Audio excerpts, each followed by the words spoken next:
Graça e paz, povo, aqui é Pastor Paulo. Eu trago mais uma mensagem da parte do Senhor para nós.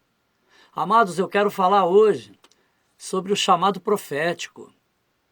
Aquele chamado que o Senhor tem, mesmo antes de sermos formados no ventre da nossa mãe. Porque Deus, Ele equaliza, Ele prepara tudo segundo a sua presciência e os seus propósitos. E há homens que simplesmente não querem fazer a obra, como o caso de Moisés. Moisés é um exemplo, por exemplo, quando Moisés diz assim: Senhor, isso não é para mim. Senhor, eu sou fraco de boca. Senhor, esse povo não é meu. Mas não é bem assim, amados. Aquilo que o Senhor tem preparado é o que nós devemos executar. Aquilo que o Senhor tem preparado é o que nós devemos fazer. Porque o Senhor tem chamado para cada um de nós. São ministérios. Assim como o chamado, o ministério é profético. É através do nosso chamado que o Espírito Santo ministra a obra, toda a obra do Senhor. E eu quero falar de um homem chamado Ciro.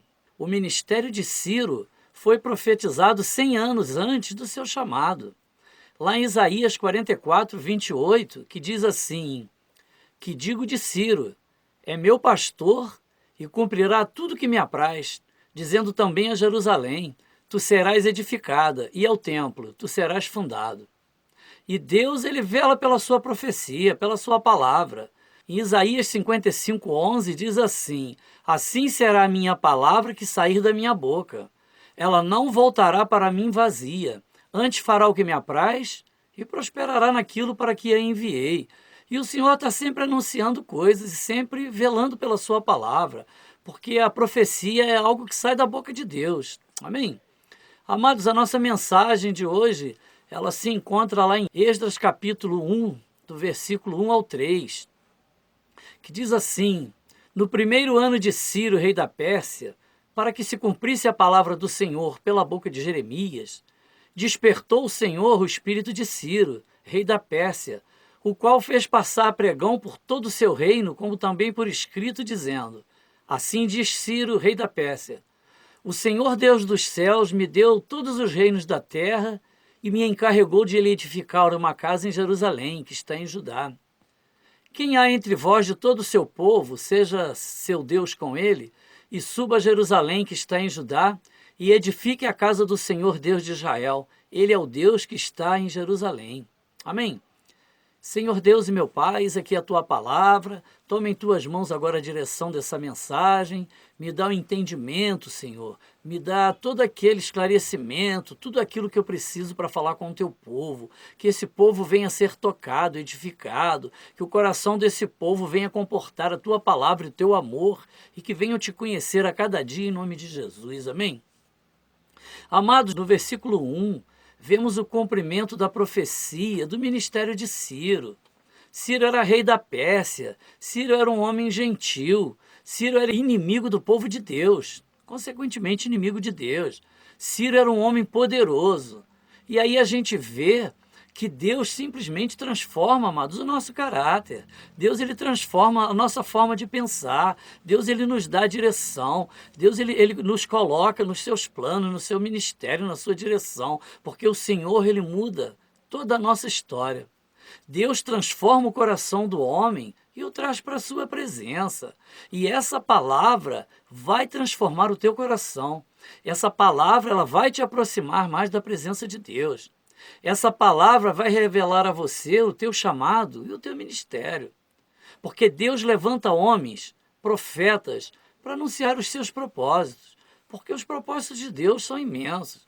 E Deus anuncia a todos. Deus não faz acepção de pessoas. O ministério é para alcançar a todos. A salvação é para todos, quantos desejarem. Muitos não querem, amados, mas eu preciso anunciar a salvação de todos. Amém? No versículo 2, na parte A, diz assim: o Senhor Deus dos céus me deu todos os reinos da terra.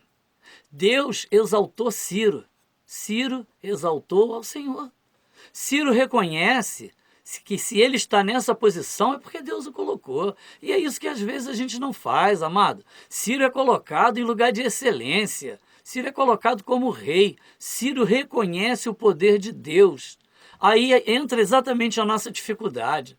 A nossa dificuldade em reconhecer quem é Deus. A nossa dificuldade, às vezes, de nós entendermos de quem é que nos coloca em determinada posição.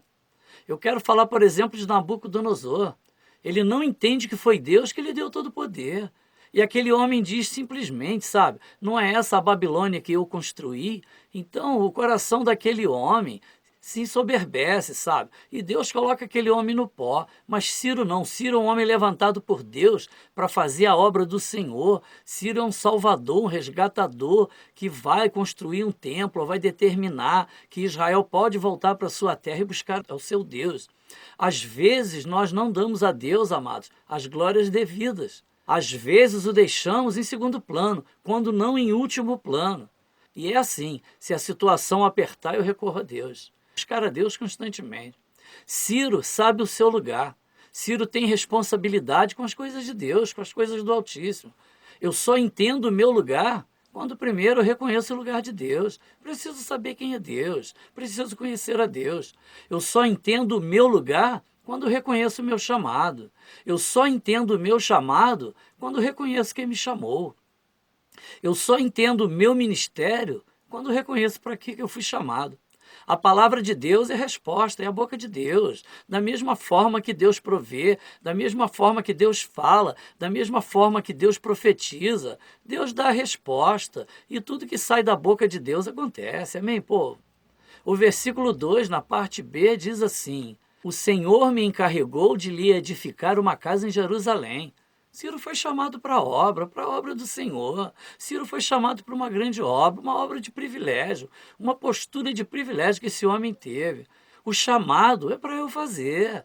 O chamado não é para pensar, o chamado não é para deixar para depois, porque um dia. Não, meu querido, o chamado é para agora. O chamado é para eu fazer as coisas do Senhor.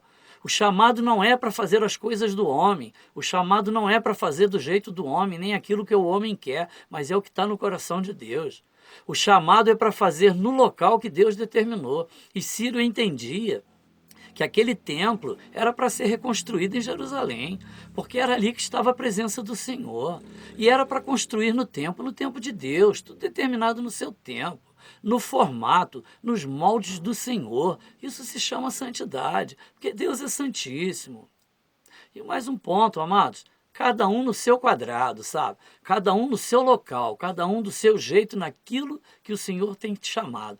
A gente precisa, amado, a gente precisa se ligar no nosso ministério. A gente precisa deixar o ministério do irmãozinho de lado. Ciro entende que aquilo que Deus o chamou era para ele fazer, não é para o outro fazer, sabe? Ciro fez e fez de bom agrado. Aquele homem fez a obra com o coração voltado para o Senhor. Porque tem gente terceirizando o ministério. Tem gente terceirizando o chamado, sabe? Aquilo que o Senhor te deu é teu, é para tu fazer. Ninguém pode te tirar, sabe? Eu não posso passar para o outro aquilo que o Senhor colocou nas minhas mãos.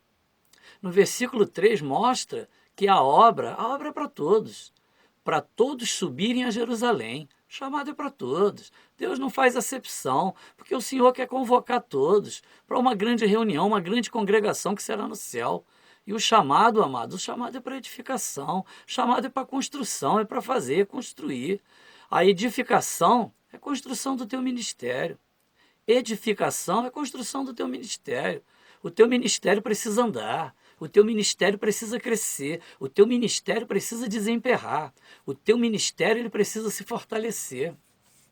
2 Timóteo 2,1 diz assim: fortifica-te na graça que há em Cristo Jesus. É nele que está a nossa força, é nele que nós devemos fazer. É com ele, é passar dificuldades, tudo com ele. Se fortalecer na graça é saber que somos alcançados pela misericórdia do Senhor e que ele está conosco. Amados, tem muito cristão mimimi, tem muito cristão medroso, tem muito cristão desanimado. Tudo é motivo para abandonar a Deus, tudo é motivo para fechar o semblante, tudo é motivo para não ir à casa de Deus. Meu querido, tá doendo, toma a tua cruz e segue o teu Salvador, caminha atrás dele, sabe? A gente precisa parar de mimimi, a graça do Senhor é o que nos basta. Vamos pegar a nossa cruz e vamos caminhar. Não temos mérito nenhum, não temos direito a nada. A graça é o favor imerecido para mim e para você, sabe? Faça como Ciro, tome posse do teu ministério, não perde teu galardão por causa de bobeira, sabe? Não seja menino inconstante na fé, caminha e olha para a cruz. No versículo 3, na parte C, diz assim: Ele é o Deus que habita em Jerusalém. Temor, aquele homem teve temor. Embora Ciro não tivesse intimidade com Deus, embora Ciro fosse estrangeiro, embora Ciro fosse desconhecido do Deus de Israel, aquele homem teme, aquele homem temeu ao Senhor, aquele homem entende que aquela obra era para ele fazer. Aquele estrangeiro, alheio à promessa, tem temor do Deus Criador. A palavra de Deus diz em Provérbios 9:10 que o temor é princípio da sabedoria. Sabe, se você ainda não tem conhecimento do Deus Criador do céu e da terra, tome posse dessa palavra, busca o Senhor. O Senhor está te chamando para a obra de salvação. O Senhor está te chamando para a obra de cura, porque Ele tem cura para a tua vida, Ele tem transformação. O Senhor está te chamando porque Ele quer operar maravilhas na tua família. O Senhor está te chamando porque na eternidade Ele te amou. E Ele morreu para que eu e você pudéssemos, sabe o quê? Ser habilitados a morar com Ele na eternidade. Tome posse dessa palavra. Estou profetizando cura, salvação e um ministério abençoado na tua caminhada. Fique com Jesus, que o Senhor te abençoe.